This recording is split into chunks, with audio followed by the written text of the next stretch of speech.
Magnetic dipole moment के, magnetic dipole moment, magnetic dipole moment. अब magnetic dipole moment जो है वो कुछ ऐसा ही कॉन्सेप्ट है जैसे इलेक्ट्रिक डायपोल मोमेंट होता था, कि दो चार्ज पार्टिकल जिनका नेचर ऑपोजिट है, मैग्नीट्यूड सेम है, यदि कुछ फाइनाइट डिस्टेंस पे वो रखे हुए हैं तो इस पूरे सिस्टम को कहा जाता था इलेक्ट्रिक डायपोल। कुछ ऐसा ही यहां पर भी होता है कि मैग्नेटिक डायपोल जैसा कुछ।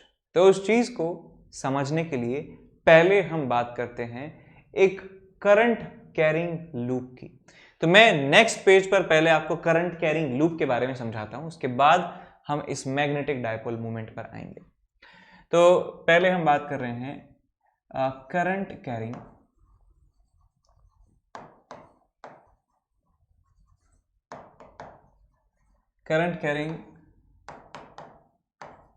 Circular loop, current carrying circular loop.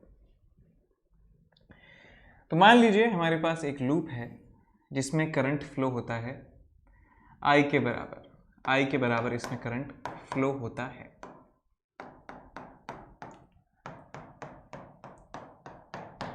और इसका रेडियस जो है वो r के बराबर है, रेडियस r के बराबर है। और इस लूप के सेंटर से x डिस्टेंस पर, इस लूप के सेंटर से x डिस्टेंस पर एक पॉइंट है, पॉइंट P, और इस पॉइंट P पर मैग्नेटिक फील्ड हमें निकालना है। इस पॉइंट P पर हमें मैग्नेटिक फील्ड निकालना है। तो हम फॉर्मूला जानते हैं, क्या है फॉर्मूला? किसी एक्सिस पर कोई पॉइंट होता है तो उस पॉइंट पर मैग्नेटिक फील्ड होता है mu naught upon 4 pi 2ni pi are square divided by are square plus x square raise to the power 3/2। यदि इस लूप में n नंबर ऑफ टर्न्स हैं, नंबर ऑफ टर्न्स वो यदि n के बराबर हैं, तो इस पॉइंट पर जो मैग्नेटिक फील्ड होता है वो होता है ये mu naught upon 4 pi 2ni pi are square upon r square plus x square raise to the power 3/2। अच्छा, अब यदि मैं मान लेता हूं कि जो ये डिस्टेंस है ये बहुत ज्यादा है कंपेयर टू द रेडियस, यदि ये लूप का साइज छोटा है और ये डिस्टेंस काफी ज्यादा है, तो मैं कह सकता हूं if x is much greater than r। यदि x बहुत ज्यादा है r से, तो मैं कह सकता हूं कि x स्क्वायर जो है वो तो और भी ज्यादा होगा r स्क्वायर से। दोनों का स्क्वायर कर देंगे तो ये और भी ज्यादा डिफरेंस इनके बीच में आ जाएगा। तो मैं इस रिलेशन में से r square plus x square में से आर स्क्वायर को नेग्लेक्ट कर सकता हूं एक्स स्क्वायर के कंपैरिजन में, बिकॉज आर स्क्वायर बहुत छोटा है, ये 10,000 है तो ये 0.1 है, तो मैं इसको नेग्लेक्ट कर सकता हूं। तो इस एक्सप्रेशन को जो है हम सिंप्लीफाई कर सकते हैं, तो आपको मिलेगा यहाँ पे b at axis is equal to mu naught upon 4 pi 2 times ni pi are square divided by x cube, ये आपको मिलने वाला है। अब दोस्तों ये जो क्वांटिटी है N I pi are square, ये n is number of turns, I is current और pi are square is the area of the loop. इस क्वांटिटी को आप मान लीजिए कोई एक कांस्टेंट है n के बराबर, मान लीजिए कि ये एक कांस्टेंट है n के बराबर, स्मॉल n के बराबर ये कांस्टेंट है। तो आपको ये क्या मिलेगा? मैग्नेटिक फील्ड जो है उस पॉइंट पर होगा म्यू नॉट अपॉन 4 पाई 2m अपॉन एक्स क्यूब। ये फॉर्मूला आपको मिलेगा, ये अप्रॉक्सीमेटेड रिजल्ट है बिकॉज हमने एक अप्रॉक्सीमेशन माना है, ये रिजल्ट आपको मिलेगा। अब यदि हम बात करें एक इलेक्ट्रिक डायपोल के बारे में, हम इलेक्ट्रिक डायपोल के बारे में जानते हैं। इलेक्ट्रिक डायपोल जो है इस तरीके से है, मान लीजिए इसका डायपोल मोमेंट जो है p के बराबर है, और इसके सेंटर से यदि r डिस्टेंस पर इसके एक्सिस पर यदि कोई इलेक्ट्रिक फील्ड पूछना चाहता है, तो एक्सियल पोजीशन हम उसको कहते हैं। एक्सियल पोजीशन पर इलेक्ट्रिक फील्ड की वैल्यू होती है 2kp upon r cube. 2kp upon r cube होता है formula, 2kp upon r cube. यदि फॉर्मूला याद नहीं हो तो याद कर लें एक बार। तो यहाँ पे k जो है उसको लिख सकता हूँ मैं 1/4 पाई 1/एप्सिलॉन नॉट। और आपके पास है 2p/r³, 2p/r³। ये है एक्सियल पोजीशन पर इलेक्ट्रिक फील्ड, एक्सियल पोजीशन पर इलेक्ट्रिक फील्ड। अब यहां पे यदि डिस्टेंस x होती, यदि r है तो सब जगह r आ गया, यदि x होती तो हर जगह क्या आ जाता, x आ जाता, हर जगह क्या आ जाता, x आ जाता, तो मैंने इसको x कर दिया।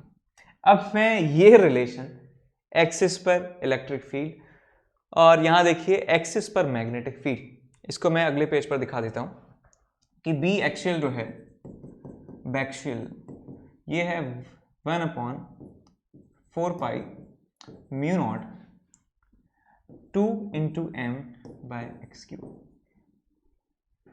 दिल पर हाथ रख के बताओ, क्या ये सिमिलर नहीं दिख रहे हैं?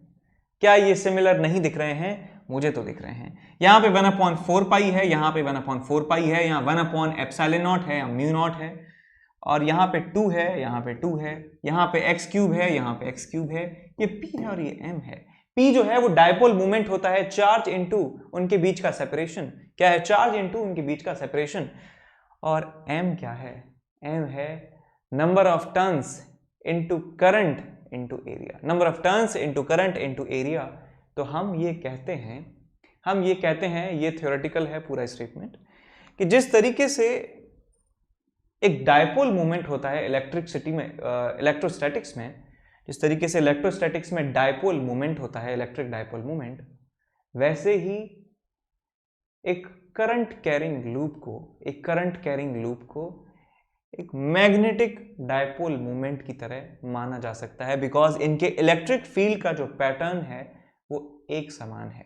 इलेक्ट्रिक फील्ड जो इनके फील्ड जो है, इलेक्ट्रिक फील्ड और मैग्नेटिक फील्ड, उनके पैटर्न समान हैं, उनके फॉर्मूले समान हैं।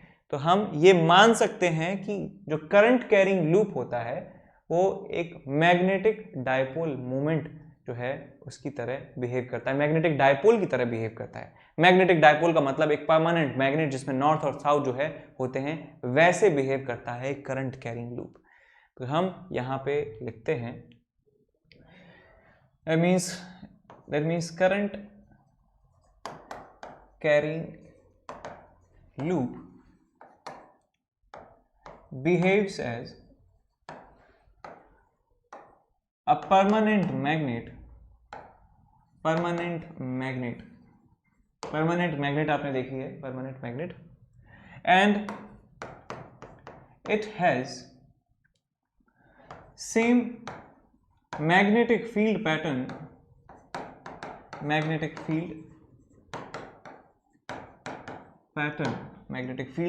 as a magnet, एक मैग्नेट जैसा ही इनका फील्ड पैटर्न होता है। और डायपोल मूवमेंट जो है वो हमने इलेक्ट्रिसिटी वाले डायपोल मूवमेंट, इलेक्ट्रोस्टैटिक्स वाले डायपोल मूवमेंट को देख के कॉपी कर लिया। थ्योरेटिकल है पूरा ये। तो जैसे आप देखिए कि एक लूप की वजह से, करंट कैरिंग लूप है इसे मान लीजिए आपके पास, तो इसकी वजह से जो मैग्नेटिक फील्ड होता है वो कुछ ऐसे होता है, मैग्नेटिक फील्ड होता है कुछ ऐसे।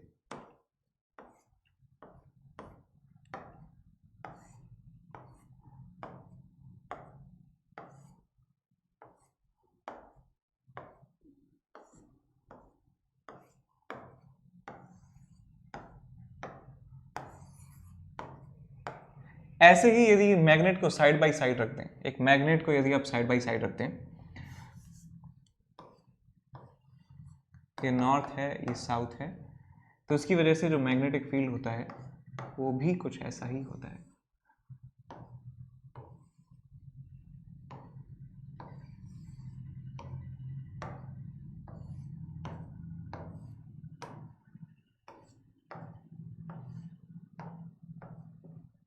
ये जो है मैग्नेटिक फील्ड पैटर्न होता है like this.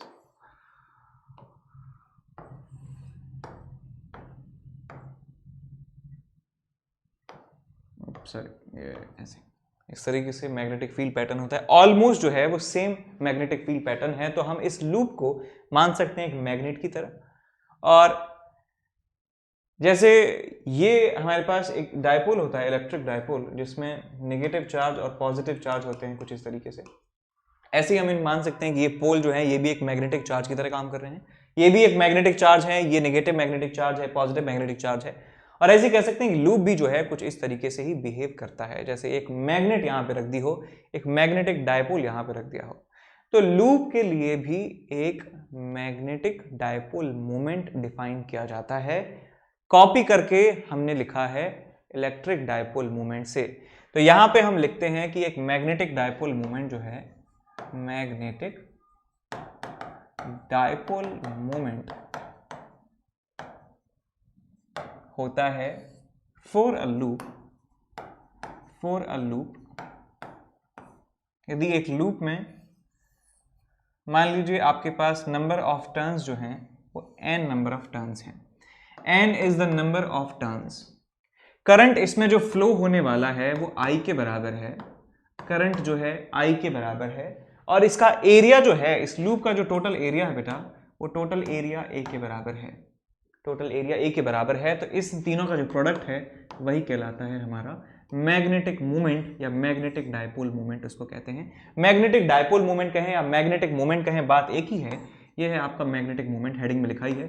n is number of turns, I is current, और A जो है वो एरिया है, एरिया ऑफ लूप। अब साफ सी बात है, यदि नंबर ऑफ जो टर्न्स हैं 1 है तो n की वैल्यू 1 रखेंगे, और नंबर ऑफ टर्न्स 10 हैं तो नंबर ऑफ टर्न्स सिंपल है, इसमें क्या मैं बता रहा हूं आपको। तो n की वैल्यू आप रख देंगे, करंट की वैल्यू लिख देंगे, एरिया की वैल्यू आप रख देंगे। अब एक बात जो बहुत ज्यादा इंपॉर्टेंट है वो आपको ध्यान रखनी है कि इसकी डायरेक्शन क्या होती है।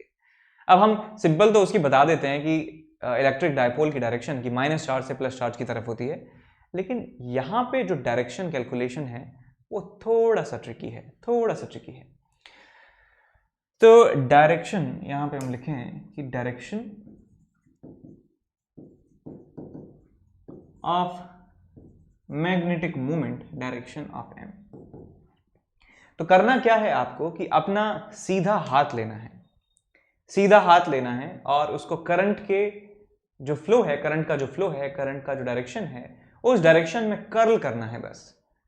तो जो आपका जो थंब का डायरेक्शन है वही मैग्नेटिक मोमेंट का डायरेक्शन होगा। ये सबसे सिंपल तरीका है। तो करंट इस मान लीजिए इसमें इस लूप में इस तरीके से है, तो करंट की डायरेक्शन में अपनी फिंगर्स को कर्ल करना है, राइट हैंड की फिंगर्स को कर्ल करना है। करिए, ये अपना सीधा हाथ, इसको ऐसे कर्ल कीजिए आराम से। तो जो थंब की जो डायरेक्शन है वो बताता है क्या, मैग्नेटिक मोमेंट का डायरेक्शन, मैग्नेटिक डायपोल मोमेंट का डायरेक्शन। तो यहां पे मैं लिखूंगा if we curl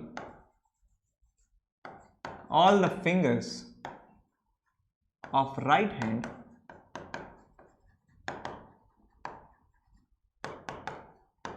in the sense of current, then direction of erect thumb will be the direction of magnetic dipole moment। तो हम बता सकते हैं कि इस पर्टिकुलर लूप के लिए जो मैग्नेटिक डायपोल मोमेंट होगा वो ऊपर की तरफ होने वाला है। ये m वेक्टर की डायरेक्शन होने वाली है, ऊपर की तरफ होगा मैग्नेटिक मोमेंट का डायरेक्शन।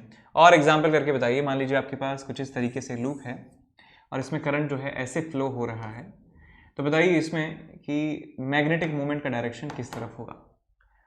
पॉज कर लो, इसको आराम से सोच के फिर बताना। हो गया, ठीक। तो अपना जो राइट हैंड की जो फिंगर्स हैं उनको आप करंट की डायरेक्शन में कर्ल कीजिए। तो इरेक्ट थंब की जो डायरेक्शन है वो मैग्नेटिक मोमेंट की डायरेक्शन आपको बताती है। तो मैग्नेटिक मोमेंट का डायरेक्शन होगा इस तरफ, ऐसे ही कोई भी लूप हो सकता है। लूप का मतलब ये नहीं कि वो सर्कुलर है, सर्कुलर ना भी हो तो भी उसको लूप कहेंगे, चाहे रेक्टेंगुलर लूप हो, चाहे स्क्वायर लूप हो, उल्टा सीधा शेप का लूप हो। आपको बस करना क्या है कि करंट की डायरेक्शन में, करंट के सेंस में आपको फिंगर्स को कर्ल करना है और आपको मैग्नेटिक मोमेंट का डायरेक्शन मिल जाएगा, मैग्नेटिक मोमेंट का डायरेक्शन आपको वहां से मिल जाएगा। और मैग्नीट्यूड की बात करें तो होता है current into number of turns into area, अब उसके बाद बात करते हैं कि एक चार्ज पार्टिकल यदि एक सर्कल में रिवॉल्व करता है तो उसका मैग्नेटिक मोमेंट क्या होता है। आगे चलते हैं इसमें। मैग्नेटिक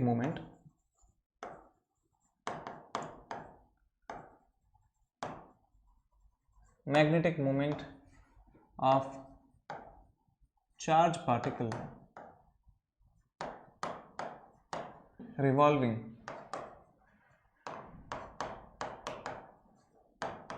इन सर्कल। और उस चार्ज पार्टिकल को आप इलेक्ट्रॉन ही ले लीजिए,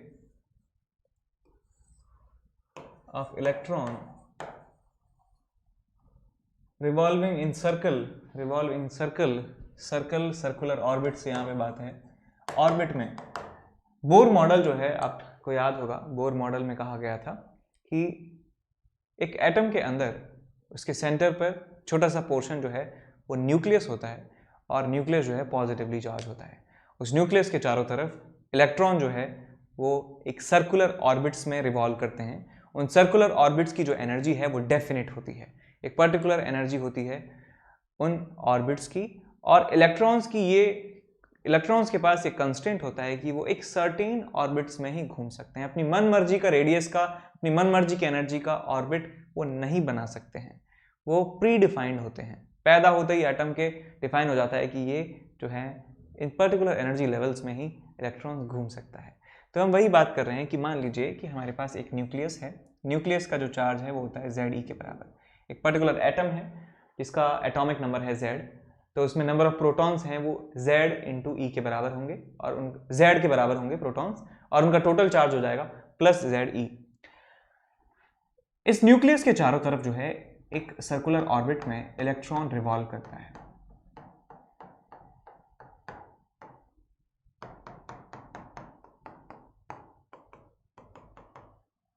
इलेक्ट्रॉन जो है वो मान लीजिए रिवॉल्व कर रहा है इस तरीके से, ऐसे। तो with speed v, with speed v।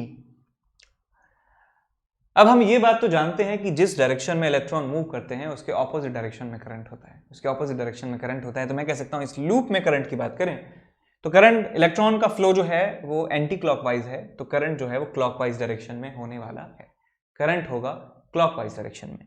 तो मैं यदि मैग्नेटिक मूवमेंट की बात करूं, मैग्नेटिक मूवमेंट की बात करूं तो मैग्नेटिक मूवमेंट होगा total number of turns which is 1, एक ही टर्न है, इनटू करंट। करंट को मैं लिख सकता हूं, ये बहुत बार आ चुका है क्वेश्चन, कि इलेक्ट्रॉन जो है कैपिटल T टाइम में एक पूरा चक्कर कंप्लीट करता है, तो चार्ज अपॉन टाइम जो है E अपॉन T, ये हो जाएगा आपका करंट। और एरिया की बात करें तो पाई आर स्क्वायर जो है ये एरिया होगा इस लूप का। इस लूप का जो एरिया है, इस ऑर्बिट का जो एरिया है वो पाई आर स्क्वायर के बराबर होगा। अब हम एक बात और जानते हैं कि इलेक्ट्रॉन और ये जो न्यूक्लियस है ये इलेक्ट्रोस्टैटिक फोर्स की वजह से बाउंडेड होते हैं। तो मैं दिखा सकता हूं कि इसके ऊपर जो फोर्स लगेगा that will be k ZE into e divided by r square के बराबर होगा। और यही फोर्स जो है, यही इलेक्ट्रोस्टैटिक फोर्स इसको सेंट्रीपिटल फोर्स प्रोवाइड कर रहा होगा। तो मैं कह सकता हूं कि इस इलेक्ट्रॉन के लिए, for this electron, k ZE square divided by are square is equal to mv square by r के बराबर रहा होगा, होना ही पड़ेगा। Equation number 1। और दूसरी बात यह है कि मैं यहाँ पे लिख सकता हूँ टाइम पीरियड को, टाइम पीरियड जो है वो 2 पाई आर अपॉन वी के बराबर रहा होगा। Equation number 2। इक्वेशन नंबर 3, अब टाइम पीरियड की जो वैल्यू है वहां पे पुट कर दीजिए, तो आपको मिलेगा m magnetic moment is equal to 1 into e upon t which is 2 pi r into we into pi are square. एक आर से एक आर गया, एक पाई से एक पाई गया, आपके पास मिलता है ई वी आर अपॉन 2। ये मैग्नेटिक मोमेंट आपके पास अभी बचता है। अब आप क्या करिए, इसमें मास ऑफ इलेक्ट्रॉन से मल्टीप्लाई कर दीजिए, मास ऑफ इलेक्ट्रॉन से डिवाइड कर दीजिए। मास ऑफ इलेक्ट्रॉन से मल्टीप्लाई किया, मास ऑफ इलेक्ट्रॉन से डिवाइड किया, कोई भी फर्क इस इक्वेशन में नहीं पड़ेगा। अगले पेज पे लिखता हूं मैं। सो मैग्नेटिक मूवमेंट जो है वो आपके पास आ चुका है E V R divided by 2, mass से मल्टीप्लाई किया और मास से डिवाइड किया। So M E into we into R जो है, ये जो तीनों मिलके क्या बना रहे हैं, एंगुलर मोमेंटम ये बना रहे हैं। एंगुलर मोमेंटम आप जानते हैं एक सर्कुलर मोशन में यदि कोई पार्टिकल मूव करता है तो उसके एंगुलर मोमेंटम का मैग्नीट्यूड होता है एम वी आर साइन 90। तो ये बेटा है आपका angular momentum. So small m which is magnetic moment है, ये भूल ना जाए, मैग्नेटिक मोमेंट या magnetic dipole moment is equal to e into angular momentum L divided by 2 times me, 2 times me। और यदि मैं इसको डिवाइड कर देता हूँ L को यहाँ पे, तो small m which is magnetic moment divided by angular momentum. L क्या है भाई यहाँ पे? L जो है वो है आपका एंगुलर मोमेंटम, एंगुलर मोमेंटम। सो m अपॉन L की वैल्यू आती है आपके पास E upon 2me, E upon 2me आपको वैल्यू मिल जाती है। तो E जो है वो चार्ज ऑन इलेक्ट्रॉन है, me जो है वो मास ऑफ इलेक्ट्रॉन है। ये दोनों जो वैल्यू है कांस्टेंट है। इसको आप सॉल्व भी कर सकते हैं। चार्ज ऑन इलेक्ट्रॉन है 1.6 into 10 to the power -19 coulomb, और 2 इंटू इलेक्ट्रॉन का मास होता है 9.1 into 10 to the power -31, 9.1 into 10 to the power -31 coulomb. तो ये वैल्यू आ जाती है 8.8 into 10 to the power +10, 10 to the power 10 जो है ये वैल्यू आपको मिलती है, और इसका यूनिट होता है coulomb per KG. Coulomb per KG इसकी वैल्यू होती है। ठीक बात। अब इस रेशियो को कहा जाता है जायरोमैग्नेटिक रेशियो। इस रेशियो को कहा जाता है जायरोमैग्नेटिक रेशियो, जायरोमैग्नेटिक रेशियो। ठीक बात। अब आगे चलते हैं इसमें। रिमोट उठा देते। अब बोर का जो हाइपोथेसिस था उसमें उन्होंने कहा कि जब इलेक्ट्रॉन उन सर्टेन एनर्जी के ऑर्बिट्स में रिवॉल्व करते हैं तो उनका एक डेफिनेट एंगुलर मोमेंटम होता है। तो बोर के अकॉर्डिंग, बोर्स हाइपोथेसिस, उन्होंने ये कहा था कि जो एंगुलर मोमेंटम होता है वो होता है NH अपॉन 2π। वहां पे जो n है वो है हमारे पास principal quantum number 1 2 3 4 5 and so on, एक इंटीजर वैल्यू होती थी। और किसी इलेक्ट्रॉन का जो एंगुलर मोमेंटम है वो सिर्फ h अपॉन 2π के इंटीग्रल मल्टीपल ही हो सकता था। और हमारे इस रिजल्ट के हिसाब से क्या आया था? Small m upon L is equal to E upon 2m, E upon 2me। अब L जो है उसको यहां ले जाइए तो आपके पास मिलता है magnetic dipole moment is equal to E upon 2me into L, और L की वैल्यू आप NH अपॉन 2π रख देंगे तो आपको मिल जाएगा E upon 2me into NH upon 2π, NH upon 2π, NH upon 2π। अब आप यहां पे देखिए कि जो n की वैल्यू है यदि मैं मिनिमम यहां पे पुट करूंगा, देखो ये तो कांस्टेंट है बेटा, ये h भी कांस्टेंट है, प्लैंक्स कांस्टेंट, 2π जो है वो भी कांस्टेंट है। तो n की वैल्यू 1 2 3 4 5 6 कुछ भी रख सकते हैं। तो n की वैल्यू जितनी कम होगी उतना ही जो मैग्नेटिक मोमेंट है वो कम होगा। तो मैं मिनिमम मैग्नेटिक मोमेंट की बात करूं, मिनिमम मैग्नेटिक मोमेंट की बात करूं, so minimum magnetic moment, magnetic moment of electron की बात करें, स्मॉल m मिनिमम की बात करें, या इसको म्यू एल भी कहा जाता है बेटा, म्यू एल भी इसको कहा जाता है, ये सिंबल भी याद रखें। तो हो जाएगा आपके पास E upon 2me into n की वैल्यू हम करेंगे 1 पुट करेंगे, n की वैल्यू 1, h अपॉन 2π। यहाँ पे जो h है वो क्या है? प्लैंक्स कांस्टेंट है। तो बेटा यहाँ पे E जो है वो इलेक्ट्रॉनिक चार्ज है 1.6 into 10 to the power -90 coulomb. जो मास ऑफ इलेक्ट्रॉन है वो है 9.1 into 10 raise to the power -31 kilogram, और h जो है वो आपके पास है 6.6 into 10 raise to the power -34। अब ये सारी वैल्यूज यदि आप यहाँ पे पुट करते हैं तो आपको मिलता है m मिनिमम, या इसको आप म्यू एल कह सकते हैं, म्यू मिनिमम कह सकते हैं। ये वैल्यू आती है सॉल्व होके 9.27 into 10 raise to the power -24 ampere metre square, ampere metre square ये वैल्यू आपको मिलती है। और इस वैल्यू को कहा जाता है बोर्स मैग्नेटॉन, इसको कहा जाता है। This quantity is called bourse magneton, magneton इसको कहा जाता है।